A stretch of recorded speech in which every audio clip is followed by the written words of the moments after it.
Kensal Green Cemetery. This is the east gate.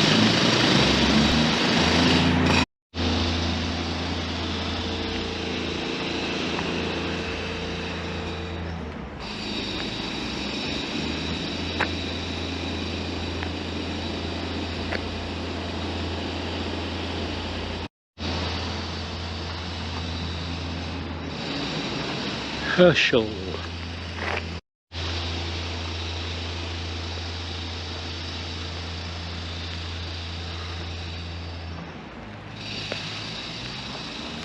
James McEwen, merchant, London and Melbourne, Australia, 1868.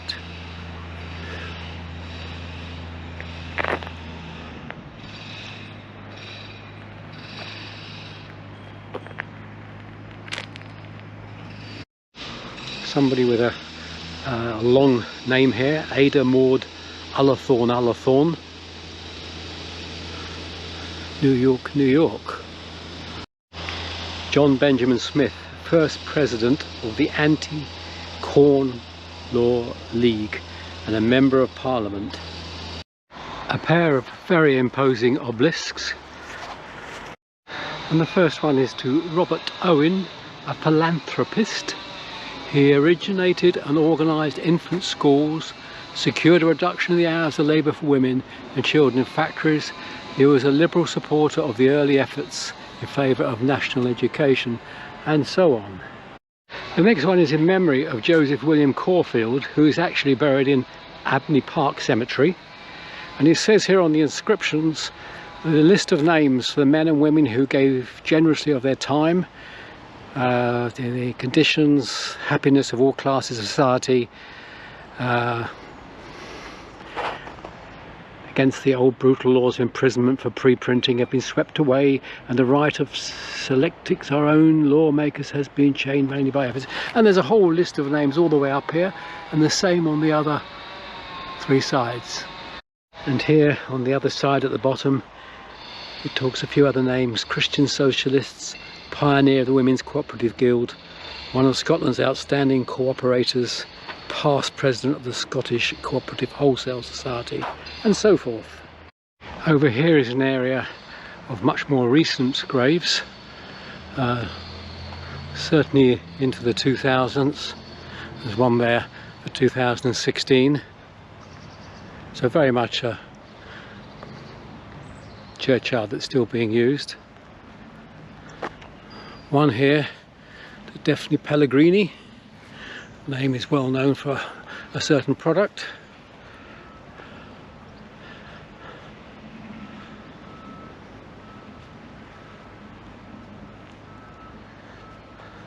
Oh, that's nice. Look, there's one here to Frederick Duck and Daisy Duck. Gotta laugh at Daisy Duck.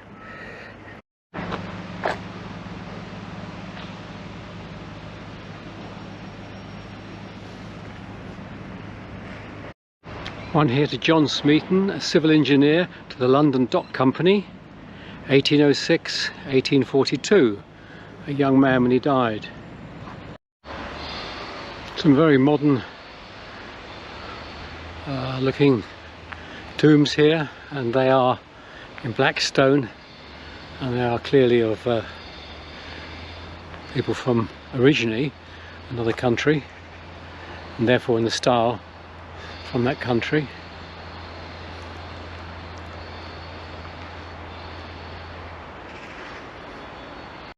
A large mausoleum here with the name of Imre Karalfi above it, but it says that he was actually buried in New York, and this has been built for the interment of our children and grandchildren. How very thoughtful. One nearby for a member, a captain of the Royal Highlanders, the Black Watch. Next to that is Sir William P. Andrew, CIE. He died in 1887. A memorial to John Gordon of Tassac, St Kilda, Australia, who died 1889, and his wife Elizabeth. A statue here of a woman clearly in in sorrow, and underneath it says, for the beloved memory of Ninon Michaelas by her husband. George Parker Bidder, 1836 to 1896.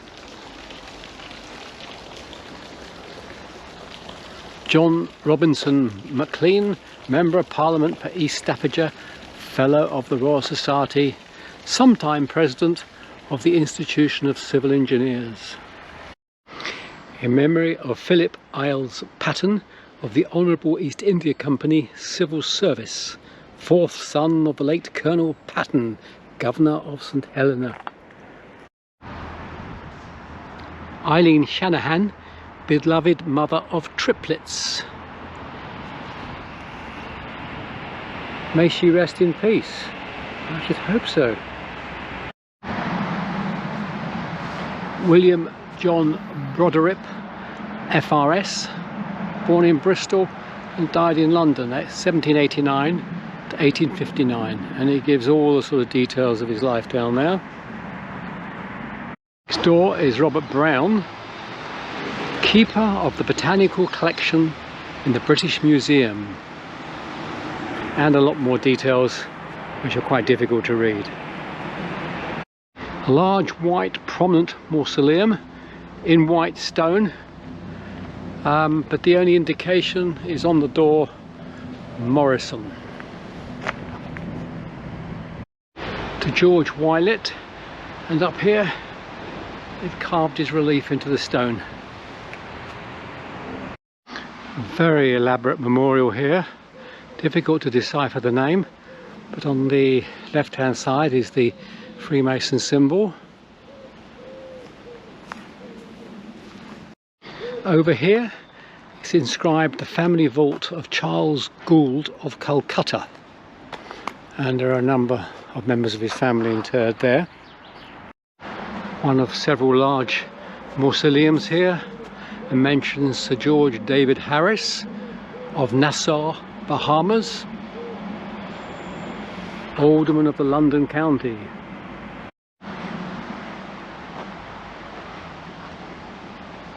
Sir Patrick O'Brien,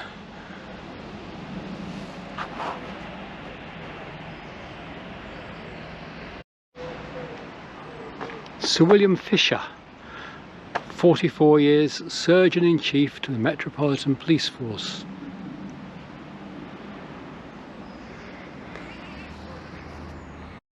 This is Roland Ronald, and it's the Ronald sepulchre. Really elaborate memorial here with 4 statues on the corners holding up the stone roof, and it's dedicated to Major General Sir William Casement of the Bengal Army and member of the Supreme Council of India. There's a chap reposing here on this one, and it says down here that this is William Mulready. The mausoleum of Sir William Molesworth, a firm adherence to convictions, the result of deep thought, won for him the title of an honest statesman. This one here is 4 angels held up on 12 columns. Very elaborate bit of architecture. A very tall column here. And this is to Sir Richard Mayne. The officers and constables of the Metropolitan Police have raised this monument as a record of their high appreciation and so forth. Commissioner of the Police of the Metropolis. An amazing construction here. Edward Molyneux, son of William Molyneux of Sandfield, Liverpool.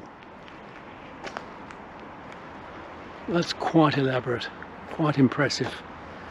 And the whole thing is in a large fenced off area, iron fenced off area, with other stones within it. More Molyneux, Mitchell Molyneux, and Ronald Buse Molyneux Berry, keen to keep the name Molyneux going. One here in multicolour stone, although it's suffering a little bit, and the inscription is to John Gibson, architect of Westminster, Grand Superintendent of Works.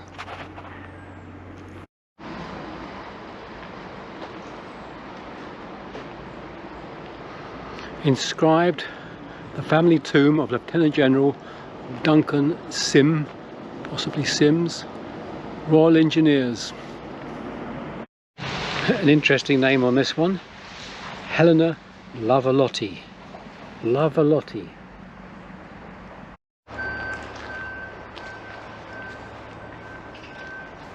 Andrew Ducrot, lessee of the Royal Amphitheatre in London.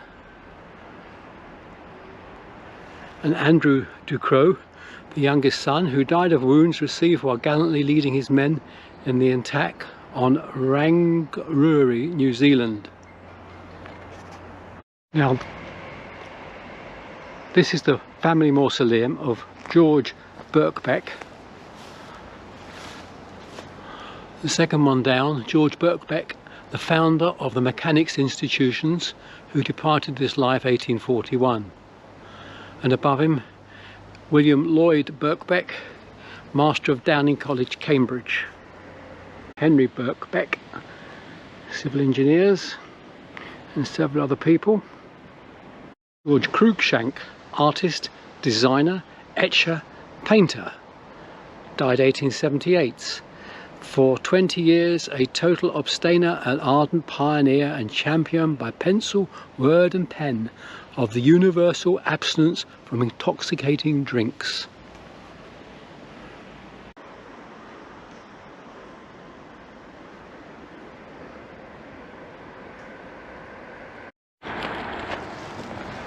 This one to Christopher Doyley Tweedy, who died at Tottenham.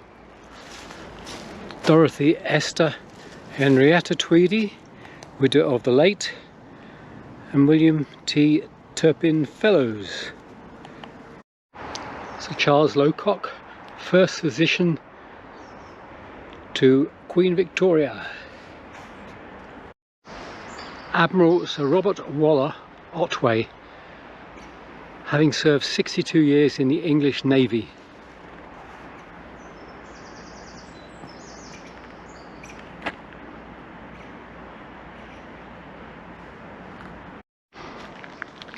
Charles Hawley, and again the Masonic symbol on the memorial. Colonel Charles Albert Vigoreau, Major General of the East Indies and recently Commander of the Mysore Division of the Madras Army.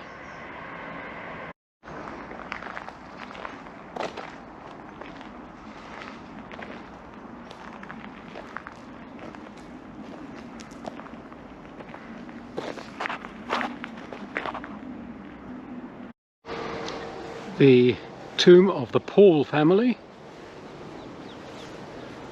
and they seem to put the bins out.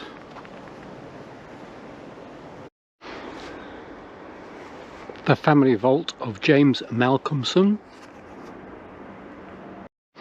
This is the memorial to the great civil engineer Joseph Locke, 1805-1860, and his widow Phoebe. Pair of stones here, William McNair, late of Jessore, Bengal, and George McNair of the same place. And tomb here mounted on the backs of 8 mythical beasts, and it says it's to William Holland of Clarendon Place, Maida Vale.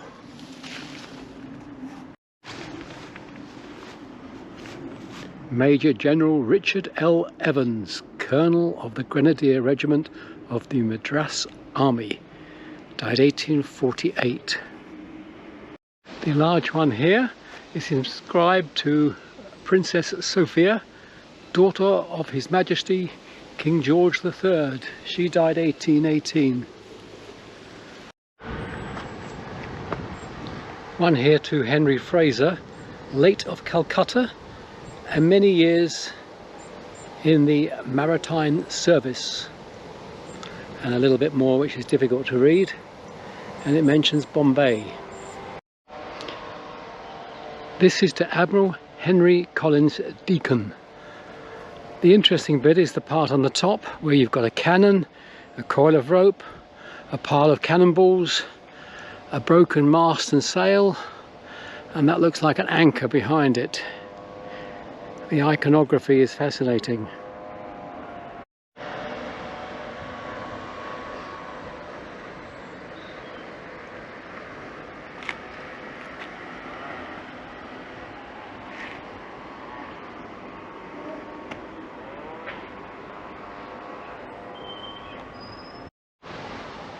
James Matthew Hill, son of the late Henry Hill of Barra, Champaran, Bengal. And here is Henry Hill, also of Bengal, and also a son of the late Henry Hill. This one is the memory of Countess Antoinette Wilhelmina Jane Bentinck, daughter of Major General Court John Charles Bentinck. William Cullum, Bombay Army, Deputy Inspector General of Hospitals, late Assay Master of the Bombay Mint.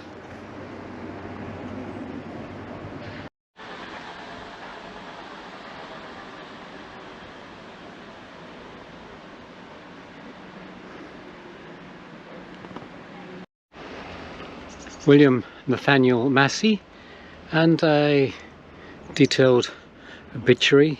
Distinguished in public life, in literature, member of the House of Commons for 21 years, Secretary of State for the Home Parliament, Chairman of Committee of the whole House, blah blah blah, Chairman of the National Bank, and so on. A lot of information there. Robert Smirke, Academician of the Royal Academy of Arts, born at Wigton in Cumberland, and died in the 93rd year of his age in 1845, and a rather worn detail of his profile. Hidden in the trees here is Joseph Manton, the greatest artist in firearms that ever the world produced, founder and the father of the modern gun trade, and as a most scientific inventor in other departments. He died in 1835, aged 69. Archibald Menzies. Archibald Menzies, notable Scottish plant collector, many years a surgeon in the Royal Navy, twice circumnavigated the globe, first with Captain Cornet,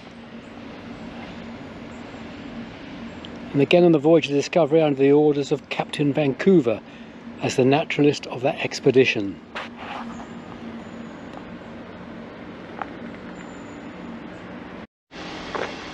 Very well kept and well decorated tomb to the Mahoney family. Another one over here, but without a surname, to our darling Billy. And over here on the seat, it's decorated with fruit. 5 for £2, 2 for £1. One here that stands head and shoulders above all the others, and the name at the top is Tigran Sarkis, the mausoleum of the Duke of Cambridge. No, not that one. A nicely presented one here with the reliefs of the people they're commemorating. Blondin.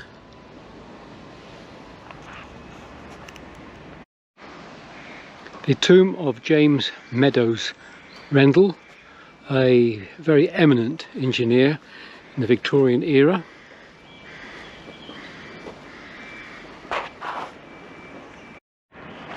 Here's the grave of Howard Staunton.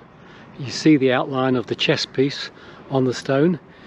In the early Victorian period, he's regarded as the world's strongest, the world's best chess player.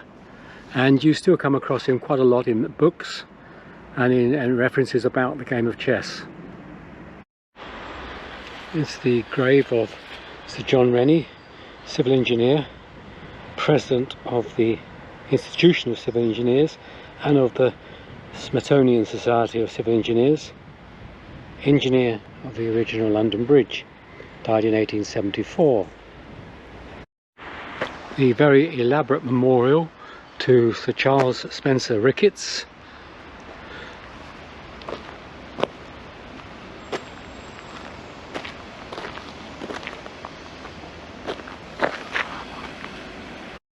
the tomb of Joseph Glynn, another prominent engineer from the Victorian era, and a fairly small memorial to perhaps the greatest of them all, Isambard Kingdom Brunel, and his father, Mark Isambard Brunel. Isambard Kingdom Brunel, of course, was famous for a lot of buildings, a lot of structures, but possibly the most lasting of them all is the Great Western Railway from Paddington right the way down into Cornwall. He developed the broad gauge, which in fact was not a success in the longer term, and he was also experimenting with something called the atmospheric railway, which in turn also failed. But that's just a small part of his wide engineering practice, and overall he left a big mark on this country.